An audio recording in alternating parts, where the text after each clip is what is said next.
فاتح اور ذکی کے پاس اور دیکھتے ہیں کہ وہ اس سوال کا تفصیلی جواب کیا دیتے ہیں۔ دنیا ہے یہ بچوں کی ہے بچوں کی یہ دنیا، یہاں کھلا ہے علم کا رستہ دیکھو آ کے کھولو۔ بھائی یہ منارۃ المسیح ہے نا؟ جی بالکل ذکی، اور یہ قادیان میں ہے۔ بھائی یہ منارۃ المسیح قادیان میں ہی کیوں بنایا گیا؟ ذکی یہ تو بہت ہی اچھا سوال ہے۔ منارۃ المسیح کا تو حضرت محمد صلی اللہ علیہ وسلم کی ایک پیشگوئی کے ساتھ تعلق ہے۔ کیسی پیشگوئی بھائی؟ چلو اور میں آپ کو باہر چل کے اس کے بارے میں بتاتا ہوں۔ جی ٹھیک ہے بھائی۔ دنیا ہے یہ بچوں کی ہے بچوں کی یہ دنیا، یہاں کھلا ہے علم کا رستہ دیکھو آ کے کھولو، پوچھ کے دیکھو پوچھ کے جانو دل میں کیا ہے۔ ذکی حضرت محمد صلی اللہ علیہ وسلم نے فرمایا تھا کہ حضرت مسیح موعود علیہ السلام دمشق کے مشرق میں ایک سفید مینار کے قریب اتریں گے۔ بھائی یہ دمشق شہر ہے کیا؟ جی بالکل ذکی، دمشق ملک شام کا ایک شہر ہے اور قادیان واقعی اس کے مشرق میں ہے۔ اچھا بھائی، اسی لیے قادیان میں منارۃ المسیح بنایا گیا ہے نا؟ جی بالکل ذکی، اور میں آپ کو ایک اور ضروری بات بتاؤں، حضرت مسیح موعود علیہ السلام نے اس مینار کا اپنے ہاتھوں سے ڈیزائن بنایا تھا اور فرمایا تھا کہ اللہ تعالیٰ مجھے حکم دیا ہے کہ اس طرح کا مینار بنایا جائے۔ اچھا بھائی، اس کا یہ مطلب ہے کہ اللہ تعالیٰ نے اس مینار کو بنانے کے لیے حضرت مسیح موعود کی رہنمائی خود کی تھی؟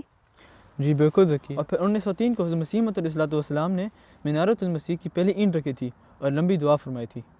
بھائی منارۃ المسیح تو بہت اونچا مینار ہے نا، اس کو بنانے میں تو کافی سال لگے ہوں گے نا؟ جی بالکل ذکی، منارۃ المسیح 2 حصوں میں مکمل ہوا ہے۔ جو پہلا حصہ ہے وہ حضرت مسیح موعود علیہ السلام کی زندگی میں مکمل ہوا ہے، اور جو اس کا باقی حصہ ہے حضرت مسیح موعود علیہ السلام کے بیٹے حضرت مرزا بشیر الدین محمود رضی اللہ تعالیٰ عنہ کے وقت جب وہ خلیفہ ہوئے تب مکمل ہوا۔ بھائی یہ مینار کس سال میں مکمل ہوا؟ ذکی یہ مینار دسمبر 1915 میں مکمل ہوا، اور میں آپ کو ایک اور بات بتاؤں، یہ مینار 105 فٹ اونچا ہے۔ جزاک اللہ بھائی، آج آپ نے مجھے اتنی اچھی اچھی باتیں بتائی ہیں منارۃ المسیح کے بارے میں۔ چلو کوئی بات نہیں ذکی، اگر کبھی آپ کے ذہن میں اور بھی کوئی سوال ہے منارۃ المسیح کے بارے میں تو پوچھ لینا۔ چلو اور ہم دونوں کھیلنے چلتے ہیں۔ جی بھائی کھیلتے ہیں۔ کیا ہے بولو، علم بڑھانا میرا یا رب، رب زدنی علما، رب زدنی علما، رب زدنی علما، رب زدنی علما، رب زدنی علما۔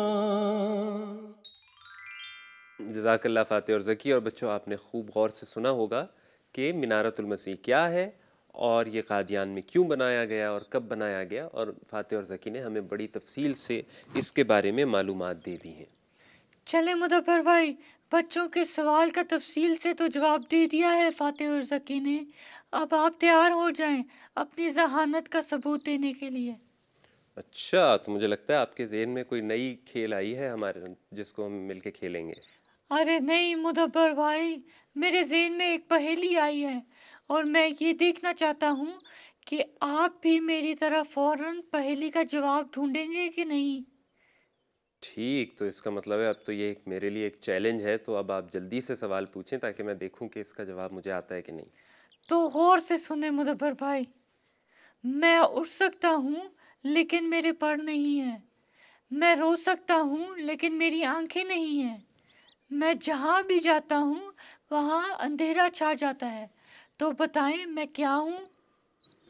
پروفیسر صاحب، یہ تو آپ نے بڑی لمبی پہیلی سنا دی ہے، کچھ سوچنا پڑے گا۔ میں اڑ سکتا ہوں لیکن میرے پر نہیں ہیں، میں رو سکتا ہوں لیکن میری آنکھیں نہیں ہیں۔ میں جہاں بھی جاتا ہوں وہاں اندھیرا چھا جاتا ہے۔ سوچیں سوچیں مدبر بھائی، اپنے معصوم سے ذہن پر زور ڈالیں۔ سوچ تو میں رہا ہوں پروفیسر صاحب، بچوں آپ بھی سوچو کہ اس پہیلی کا کیا جواب ہو سکتا ہے۔ چلیں مدبر بھائی، ایسے کرتے ہیں، میں آپ کو اور بچوں کو تھوڑا اور وقت دے دیتا ہوں سوچنے کے لیے، اور اگر پھر بھی نہ پوچھ سکے تو میں مدد کر دوں گا۔ ٹھیک ہے، یہ اچھی بات ہے پروفیسر صاحب۔ پھر آپ آج کل کوئی تحقیق کر رہے ہیں کچھ، اس بارے میں ہمیں بتا دیں۔ جی جی مدبر بھائی، آپ کو پتہ ہے اس دفعہ میں نے ایک ایسے جانور کے بارے میں تحقیق کی ہے جس کا ذکر قرآن کریم میں بھی ہے۔ اچھا، کون سا جانور ہے وہ؟ اس جانور کا نام ہے بچڑا۔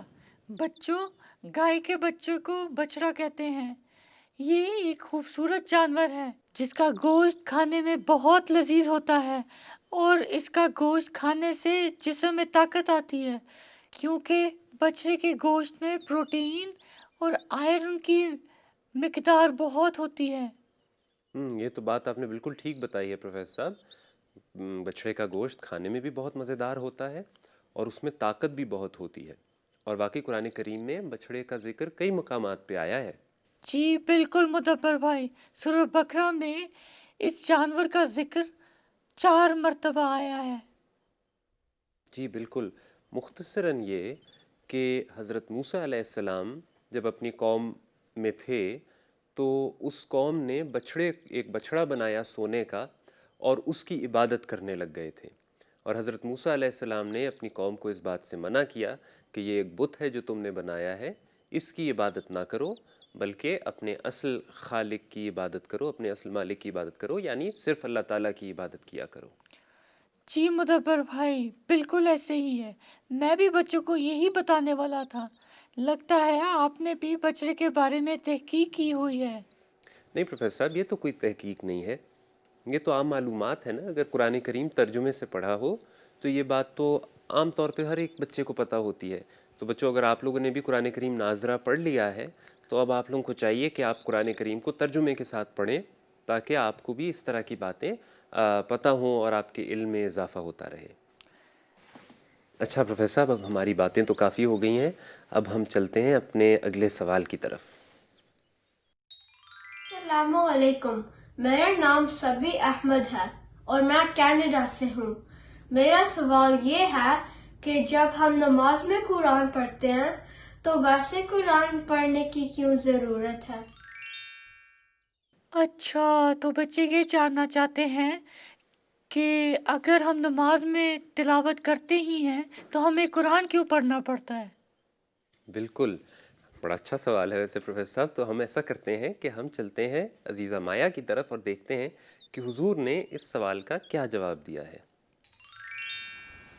السلام علیکم بچوں، ہم جب نماز میں قرآن پڑھتے ہیں تو پھر ہمیں نماز کے علاوہ قرآن کی تلاوت کیوں کرنی چاہیے؟ ایک بچے نے یہ سوال ہمارے پیارے حضور سے پوچھا تھا۔ آئیں میں آپ کو سناتی ہوں کہ ہمارے پیارے حضور نے کیا جواب دیا۔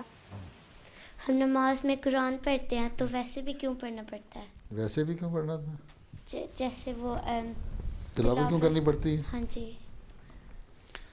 تمہیں جس چیز سے محبت ہو اس کو زیادہ یاد کرنا چاہیے نا، ٹھیک ہے نا۔ ایک تو اللہ تعالیٰ نے یہاں کہا ہے، تمہیں تلاوت پڑھی ہے نا، قرآن کریم میں اللہ میاں کہتا ہے کہ نمازوں کے علاوہ بھی قرآن کریم کی تلاوت کیا کرو، ہیں؟ ٹھیک ہے؟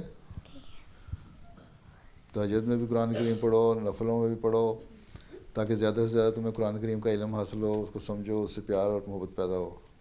بہت ساری چیزیں تم یاد کرتی ہو نا، ہاں جی۔ تم ایک دفعہ یاد کر کے چھوڑ کیوں دیتی ہو؟ جی؟ چھوڑ کیوں نہیں دیتی؟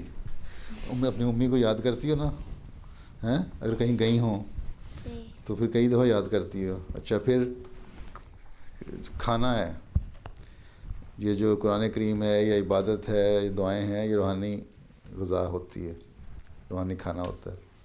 تم صبح ناشتہ کرتی ہو نا، جی۔ ٹھیک ہے نا، پھر دوپہر کا اسکول میں کچھ لے کے جاتی ہے نا ساتھ، سینڈوچ وغیرہ یا کچھ چیز، جی۔ کیوں ایک دفعہ کھا لیا کرو، پھر رات کو کھانا کھاتی ہو نا، جی۔ ہیں؟ جی۔ تو بس کافی ہے، ایک دفعہ ناشتہ کر لیا، پھر 2-3 دفعہ کیوں کھاتی ہو؟ پھر اس کے علاوہ بھی تم کھاتی رہتی ہے، جب تمہیں ملے کوئی کینڈی، کوئی چاکلیٹ، کوئی اس طرح کی چیزیں نہیں کھاتی؟ تو جب اپنے جسم کے لیے تم کھانا کھاتی ہو بہت دفعہ، تو جو دین ہے، روحانیت ہے، اس کو بھی اس کی نرشمنٹ کے لیے، اس کو بہتر کرنے کے لیے، اور زیادہ سیکھنے کے لیے، اللہ تعالیٰ سے محبت پیدا کرنے کے لیے تمہیں قرآن کریم بار بار پڑھنا چاہیے، ہیں؟ یہی اللہ تعالیٰ نے کہا ہے، ٹھیک؟ جی تو بچوں، آپ کو آپ کے سوال کا جواب سمجھ آ گیا؟ چلیں اب چلتے ہیں واپس مدبر بھائی کے پاس۔ جزاک اللہ مایا، آپ نے ہمیشہ کی طرح آج بھی پیارے حضور کے الفاظ ہم تک پہنچائے۔ جزاک اللہ. اور یقیناً بچوں آپ نے غور سے سنا ہوگا کہ حضور نے ہمیں کیا فرمایا ہے اس سوال کے جواب میں، اور آپ بھی کوشش کریں گے کہ روزانہ تلاوت قرآن کریم کیا کریں. چلے مدبر بھائی، بچوں کو تو ان کے سوال کا جواب مل گیا ہے، اب آپ میرے سوال کا جواب بھی دیں. کون سا سوال پروفیسر صاحب؟ بھول گئے مدبر بھائی؟ میں نے آپ سے ایک پہیلی پوچھی تھی، اس کا جواب آپ کو ملا کہ نہیں، یا پھر میں آپ کی مدد کروں؟ ارے ہاں پروفیسر صاحب، نہیں میرے سمجھ میں تو نہیں آ رہا ابھی، اگر آپ میری مدد کریں تو واقعی مہربانی ہوگی. چلیں میں آپ کو اتنا بتا دیتا ہوں کہ یہ ایسی چیز ہے جو ہمیں آسمان پر نظر آتی ہے. آسمان پر ہمیں نظر آتے ہیں بادل، سورج، چاند. ارے ہاں بادل ہی تو اس کا جواب ہے نا؟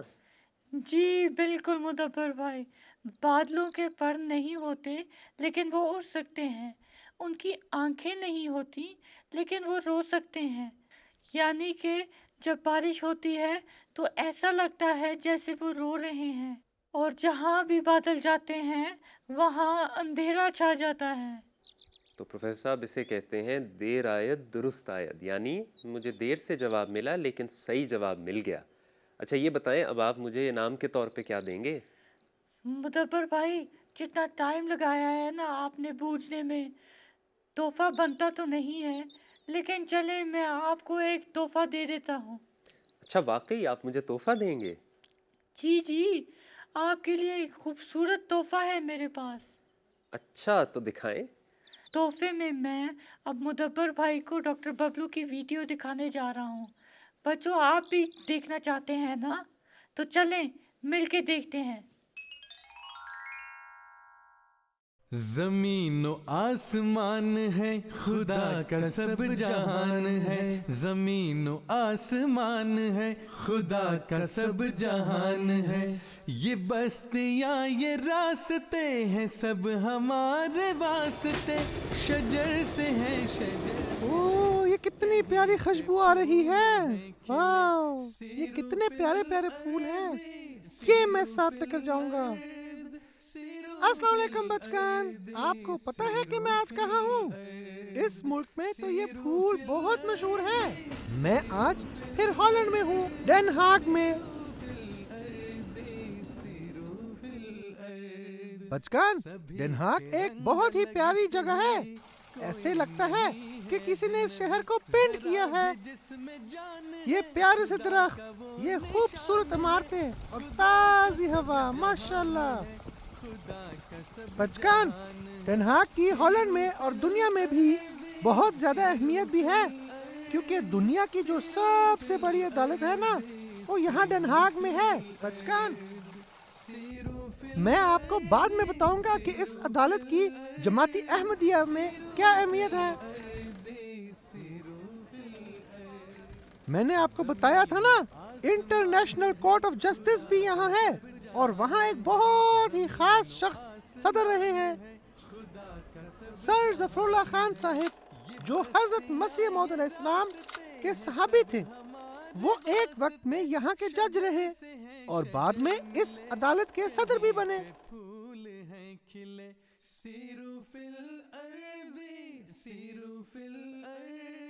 بچگان وہ اتنے بڑے آدمی تھے لیکن ایک جگہ ضرور ہر روز آتے تھے، ہماری پیاری سی مسجد مبارک میں. آؤ بچگان ہم اندر جاتے ہیں.